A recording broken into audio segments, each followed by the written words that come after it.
खावर कल आपका कहना था कि 3 अप्रैल तक इसलिए कौमी असम्बली का इजलास मुलतवी किया कि पसे पर्दा कुछ मामला चल रहे हैं। क्या वो मामला तय पा गए हैं या बकौल सलमान गनी साहब गल मुक गई है? देखिए, बिल्कुल उसको उसको उनकी दलील है और बिल्कुल उनको उस पर कायम रहना चाहिए। जैसे डॉक्टर साहब ने कहा ना कि पाकिस्तान की सियासत के अंदर हर लम्हा कोई ना कोई चीज़ चल रही होती है। मुख्तलिफ जगहों के ऊपर राब्ते भी हो रहे होते हैं, जो सख्त तरीन दुश्मन भी होते हैं सियासत के अंदर, उनके भी आपस में राब्ते चल रहे होते हैं। इस वक्त जब हम इस टेलीविज़न प्रोग्राम के अंदर अपना तबसरा तजिया पेश कर रहे हैं, इस वक्त भी जो है मेरी इत्तला के मुताबिक बातचीत हो रही है। अच्छा। अब सवाल यहाँ पे जो सबसे अहम है मरियम, वो ये है कि ये जो परसों एक मार्का होने जा रहा है नेशनल असम्बली के अंदर, उसके पीछे 2-3 मुहरकात हैं। सबसे पहले बड़ी एक वाज़े मेरे ख्याल में दलील है, एक एविडेंस है हमारे सामने कि ये कोई फेयर पॉलिटिक्स नहीं हो रही। अच्छा। ये इसके पीछे बहुत ज़्यादा मुहरकात हैं। अगर किसी का ये ख्याल है कि ये जो दस्तूरी तरीक़ाकार अपनाया जा रहा है ये खालिस्तान पाकिस्तान के अंदर जमहूरी असूलों को सामने रखते हुए जो ये इस वक्त मुतहदा अपोजिशन है वो अपना रही है, तो ये ऐसी बात नहीं है। अब यह है कि 3-4 चीज़ें जो इस वक्त हमारे सामने आ चुकी हुई हैं, वो क्या है? आपकी नेशनल सिक्योरिटी कमेटी की मीटिंग होती है और वो ये कहते हैं कि मुल्क के अंदर हम किसी भी मुदाखलत है इसको बर्दाश्त नहीं करेंगे मुल्की मामलात के अंदर, और उसका भरपूर तरीके से जवाब दिया जाएगा। हुकूमत वक्त जो प्राइम मिनिस्टर इमरान खान हैं, आज अयाज साहब की मुलाकात हुई, उससे एक दिन पहले हमारी भी मुलाकात हुई। ये उनका दावा है कि ये जो मुदाखलत है ये उनको रिप्लेस करने के लिए थ्रू तरीके तहरीक अदम एतमाद, ये मुदाखलत उस सूरत में, ये उनका दावा है। सच है या झूठ है वो हुकूमत वक्त ये कहती है कि हमारे पास इसका डॉक्यूमेंट्री एविडेंस है, जिसकी वजह से ये सारी चीज़ें हो रही हैं। दूसरी हकीकत, शुरू दिन से मेरा इसके ऊपर यही ख्याल है और ख्याल था और अब भी है कि तहरीक अदम एतमाद को अगर कामयाब होना है तो वो जब हुकूमती इत्तेहादी इमरान खान को छोड़ जाएंगे तो इससे बड़ी चीज़ें वाज़ेह हो जाएंगी।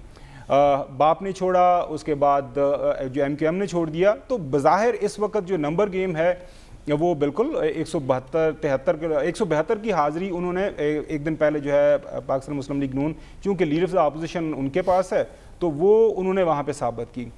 अब तीसरा मामला ये है कि जब वोटिंग होनी है तो उस दिन आपने 172 अपोजिशन जो ने वहाँ पे लोगों को जो है मौजूद करना है और उनकी हाज़िरी लगवानी है, और खालिस्तान जो ख़ास तौर पर इत्तेहादियों को वहाँ पे मौजूद करना है। अब इस्लामाबाद के अंदर जो सबसे ज़्यादा जो बहस चल रही है, आज मीटिंग के दौरान भी प्राइम मिनिस्टर ने यही कहा कि मैं आपको बहुत बड़ा सरप्राइज़ देने जा रहा हूँ, हमारे पास कोई लीगल ऑप्शंस हैं, लीगल ऑप्शंस को हम इस्तेमाल करेंगे। वो लीगल ऑप्शंस ज़ाहिर है हुकूमत के पास हैं, वो किसी भी शक्ल में हो सकते हैं, लेकिन जो मेरे पास फिल वक्त इतलात आ रही हैं कि ये जो आइंदा हमारा कल का दिन और उसके बाद एतवार जितने भी घंटे बाकी रह गए हैं, मुल्क के अंदर जो काफ़ी ज़्यादा आपको सियासी मंजरनामे के ऊपर जो है ना खुदा न खास्ता अजीबो गरीब किस्म की हरकतों सकनात देखने में मिलेंगी। उसकी वजह यह है कि सबसे पहले प्राइम मिनिस्टर ने जिस तरह कह दिया कि वो इस्तीफ़ा नहीं देने जा रहे।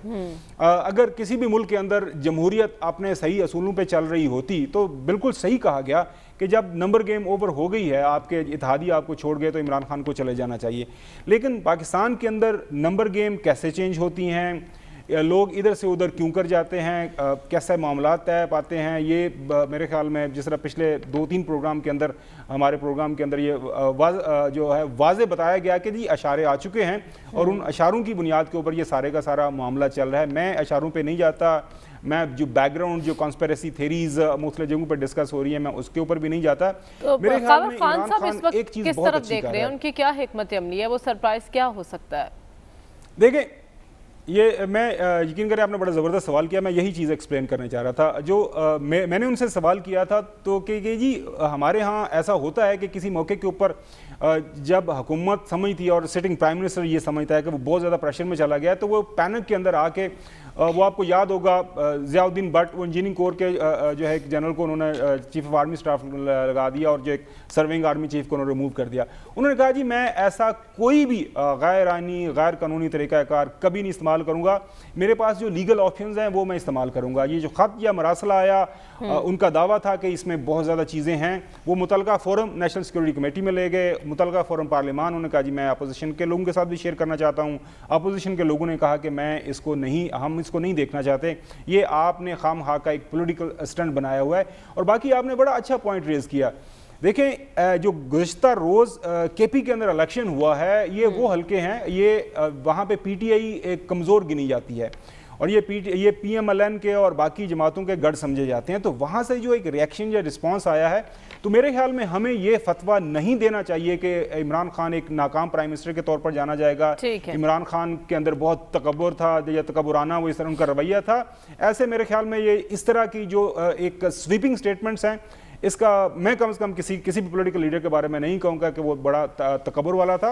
पॉलिटिक्स के अंदर आपको पता ही है, कुछ चीज़ें दिखाई जाती हैं, कुछ चीज़ों के ऊपर आप बयानबाजी करते हैं, बिहाइंड द सीन चल रही है, कुछ और चीज़ें चल रही होती हैं। अच्छी बात यह है कि तमाम मामलात आइन और कानून के तहत चल रहे हैं। परसों भी जो मामला चले गए सारे का सारा आइन और कानून के मुताबिक चलेगा। लेकिन मेरी दुआ है कि अल्लाह मुल्क के पाकिस्तान की इसका तायुन इतवार के रोज़ हो जाए।